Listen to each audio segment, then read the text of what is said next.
Sveiki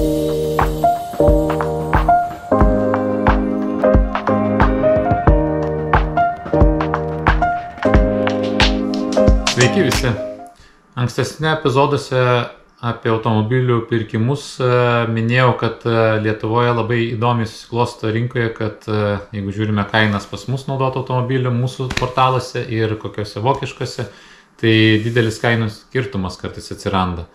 Arba net jeigu neatsiranda, tai, sakykime, kainuoja tiek pat, kiek Vokietijoje, tik tai reikia dar paskaičiuoti, kad atvežimas turėtų prisiskaičiuoti, perpardavėjo sakykime, pelnas ir panašiai. Tai šiandien noriu papasakoti galbūt istoriją, kodėl taip atsitinka ir kaip čia tie stebuklai vyksta, kad perkant automobilį kažkur tai toli, vežant jį iki Lietuvos, visiems norint užsidirbti, jisai kažkodėl tai gaunasi pigesnis negu toj šaly, kurioje jisai yra nupirktas. Tai istoriją galbūt reikėtų pradėti nusikeliant į gūdžius 90-uosius, 91-uosius, kada Lietuva atgavo nepriklausomybę ir atsirado taip vadinamas tų pirikūpų klasė ir pradėjo lietuviai važiuoti į Vokietiją ar į kitas Europos šalis ir vežti automobilius. Tais laikais, aišku, kas pas mus buvo, tai pigi darbo jėga. Jau nuo tų senų laikų žmonės buvo įpratę patys savom rankom krapštyti automobilius, todėl nebuvo baisus kažkokie tai gedimai, kurie tuo metu, jeigu grįžtant į tuos laikus vokiečiams, nebuvo, sakykime, taip lengvai įveikiami. Todėl mūsų auksarankiai nuvažiuodavo Vokietiją, kartais ten turguose nupirkdavo kažkokiais defektais, vietoj susitvarkydavo tas mašinas, pargabendavo į Lietuvą ir čia sėkmingai parduodavo. Tai faktas, kad, sakykime, tokias su defektais automobilius tuo metu galima buvo Vokietijoje nusipirkti pigiau. Važiuodavo tenais kaip kamikadzės, nemiegodami per sienas, stovėdavo ten eilės, bet tas uždarbis tuo metu ten markiam dar buvo, arba doleriais 100 ar 200, sakykime, kaip pavyzdys tiesiog.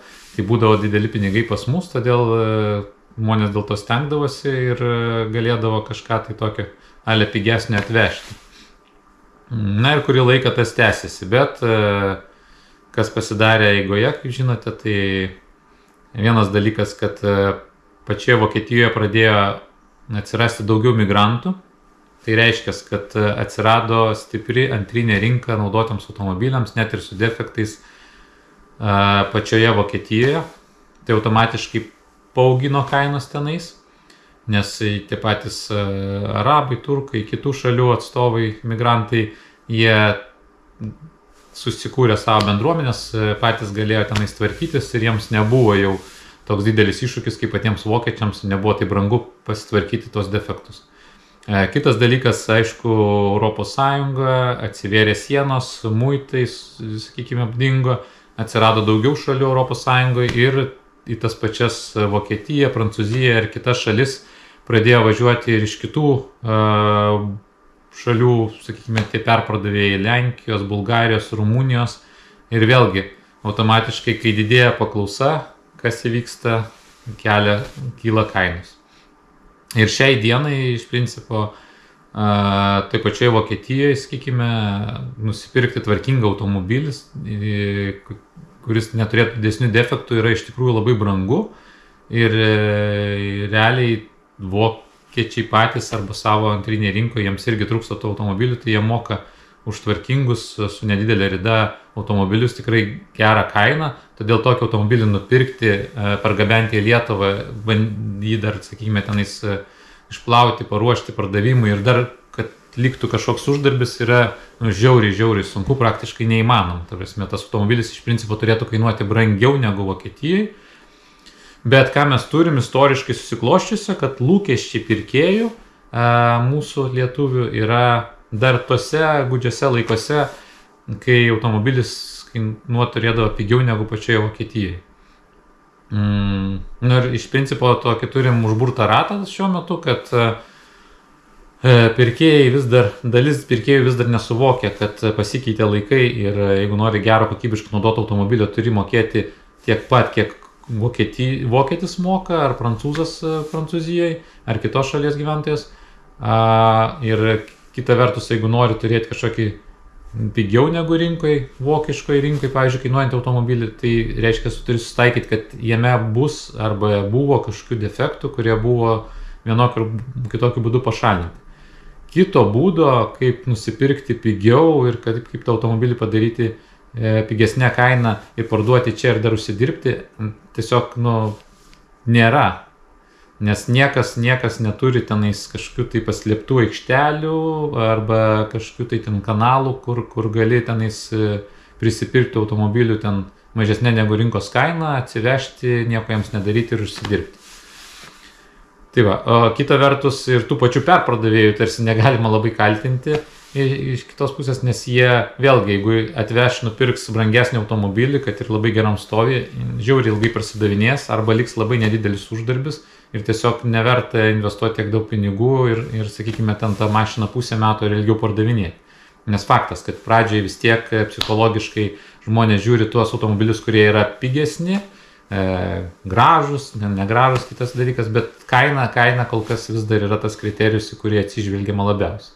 Ir tik po to ten patikrinus arba, kaip sakant, nudegus vieną kelis kartus, žmonės jau pradeda mąstyti, kad galbūt pirksiu brangesnį ir panašiai. Na ir ten jau kitos gudrybės prasideda, apie kurias papasakosiu kažkuriam kitame įraše, kad ne visą laiką tas brangesnis automobilis bus geresnis, bet šiai dienai, ką mums svarbu žinoti ir ką sakykime, noriu pasakyti, kad mūsų rinka yra vis dar iškreipta ir mes esame dar tais gudriais įstrigę 90-aisiais laikais, kai yra įsivaizdavimas, kad Lietuvoje automobilis gali pigiau kainuoti, tvarkingas, geras, su tikra rida, negu tas pats automobilis kainuoja Vokietijai.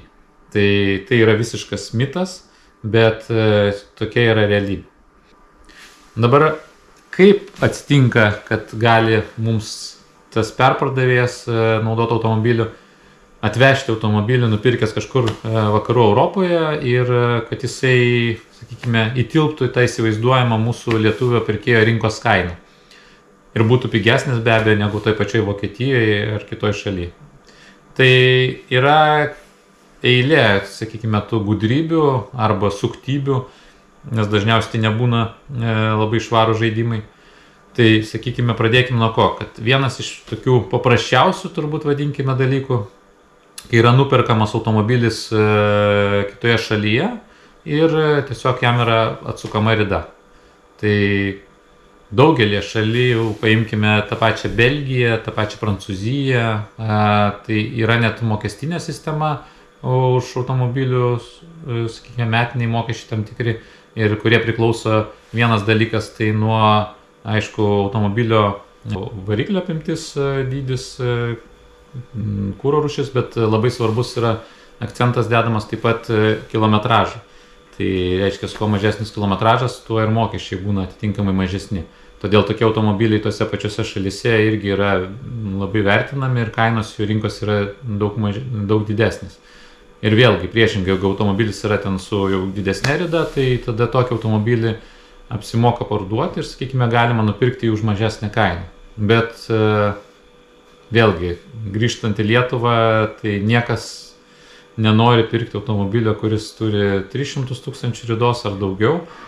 Visi vis tiek psichologiškai norėtų automobilio, kuris ten turi iki 200 000 ridos, o geriau dar ir mažiau.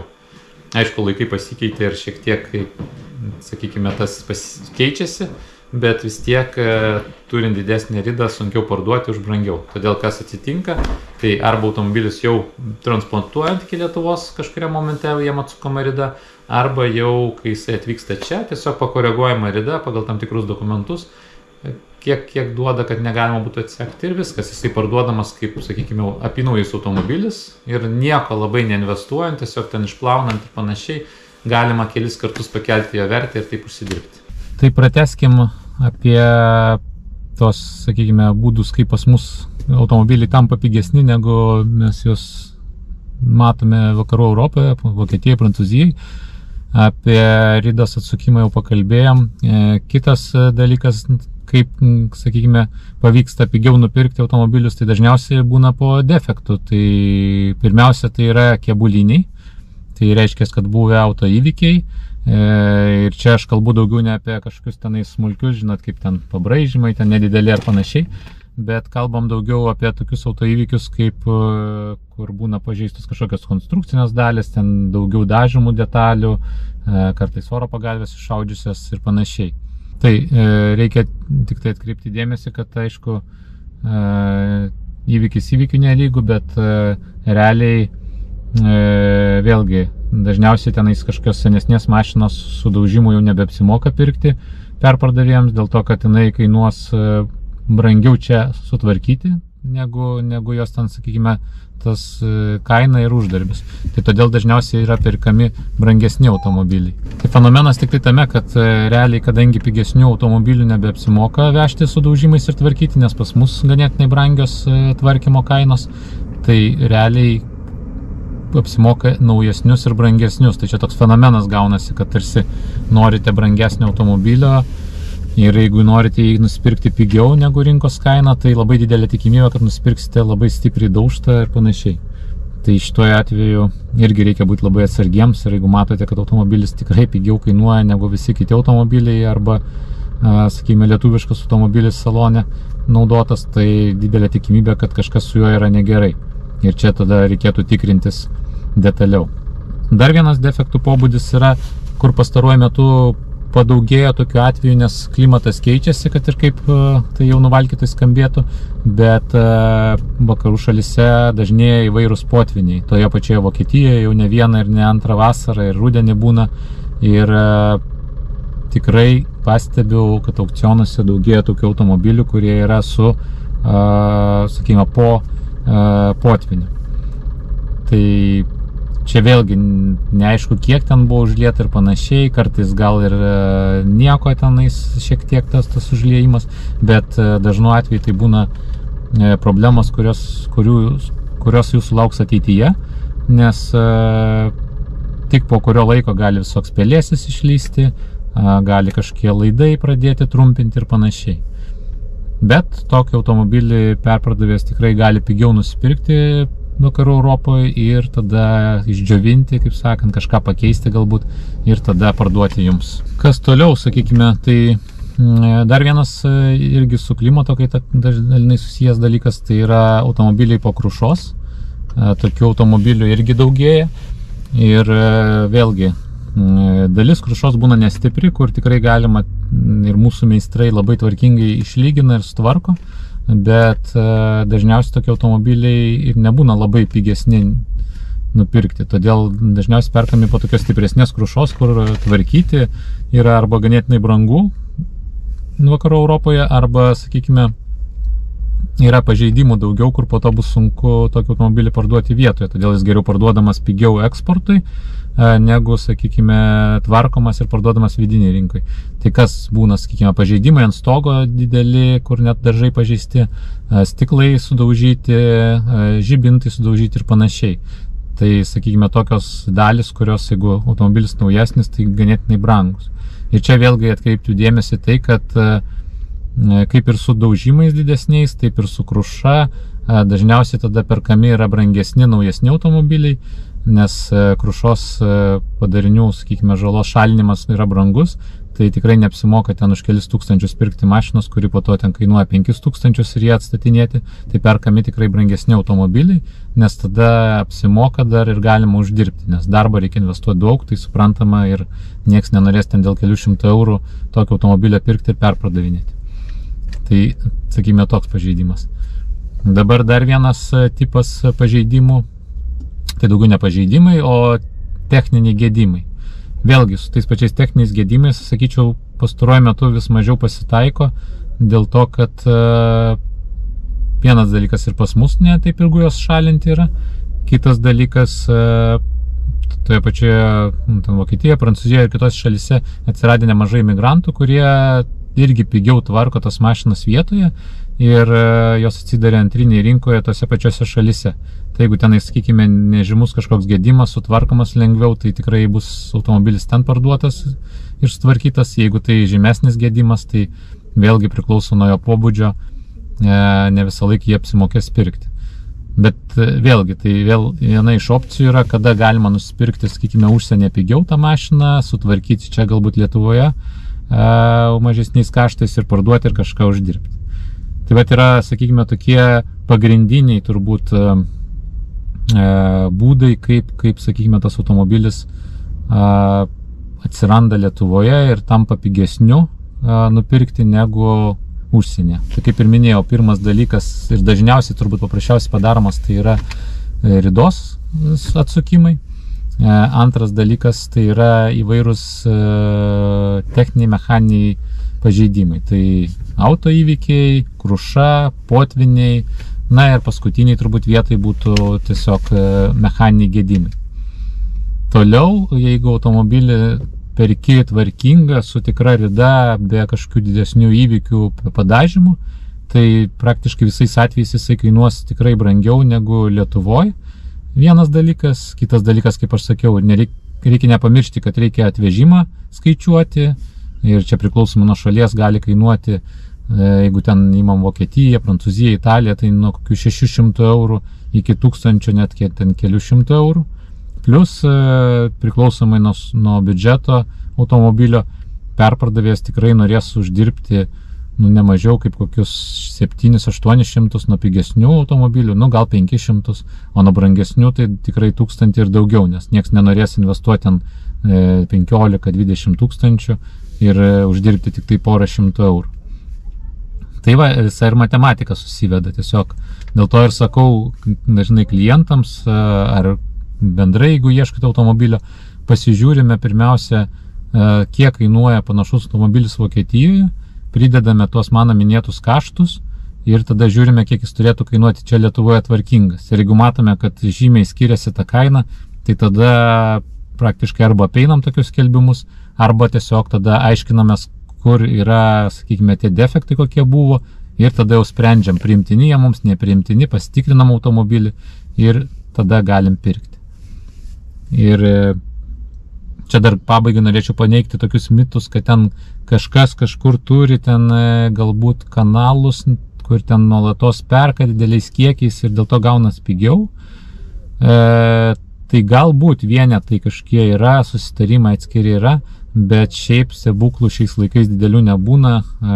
Visa informacija, visi, sakykime, pasiūlymai dažniausiai prieinami yra viešai arba tam tikrose uždaresnėse, bet aukcionuose, kur mato daugiau tų pardavėjų. Tai nėra taip, kaip anksčiau ten nuvažiavo į turgų, pririnko tų mašinų ir nupirko. Tai tikrai taip jau šiais laikais nevyksta, arba ten labai vienetiniai atvejai. Tiesa, nebent, tik tai dar ko nepaminėjau, tai nebent tos atvejus, kai apskritai nesąžiningai ne tik pirkėjų atžvilgių, bet ir valstybės atžvilgių elgiasi perpardavėjai, tai yra slepia mokesčius ir apskritai neparodo, kad verčiasi ta prekyba, kitaip sakant, vyksta nelegalūs sandoriai, slepiami mokesčiai ir tokiu atveju tada tas perpardavėjas, aišku, gali pasiūlyti automobilį pigiau, nes nereikia būti naiviais, ar čia Lietuva, ar ten ta pati Vokietija, ar Prancūzija, tai visur vyksta panašus dalykai, tie perpardavėjai ir tose šalyse tikrai mėgsta tos grynus pinigus ir jeigu kažkas atveš ten ir pasiūlys ten kažkaip susitarti neaiškiais būdais ir ten pasiūlys grynais pinigais pamokėti, tai tikrai suras tų nišų, kur tą galima padaryti ir taip apeis mokesčius ir tada nesąžiningai sukonkuruos su kitais pardavėjais ir galės pasiūlyti automobilį pigiau. Bet vėlgi tada, jeigu tokį automobilį jūs pirksite, greičiausiai tai vienas dalykas, tai nebus visa suma parodoma. Tai reiškia, kad jeigu kažkas atsitiks su automobiliu ir norėsit grąžinti, tai negalėsit įrodyti, kad sumokėjot didesnę sumą, nes bus mažesnė nurodyta.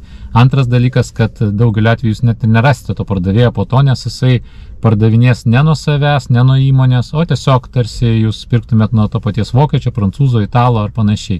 Tai yra bus supildyta ta užsienietiška sutartis, jūs nurodytas kaip pirkėjas tiesioginis ir viskas. Prasme, nei to pardavėjo kontakto kažkokio, nei kad jūs jam perdavėt pinigų, nieko nebus.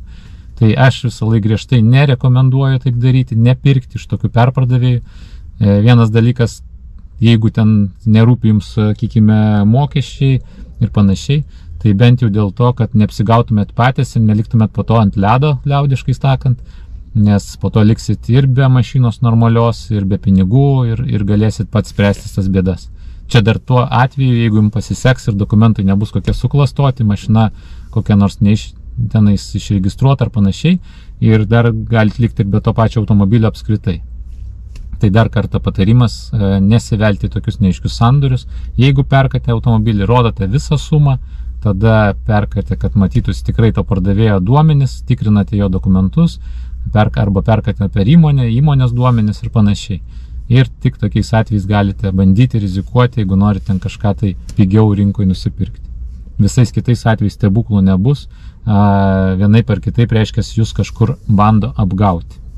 Tai va, mielieji, nepasigaukite ant tų pigių variantų ir žiūrėkite tikrai protingai, rinkitės protingai, vertinkite ne pagal mūsų rinkos kainas, o pagal tikras vokiškas kainas, ir tada nusipirksite tikėtina geresnės būklės automobilį, arba bent jau neturėsite iliuzijų, kad už pigiai galima nusipirkti labai gerai.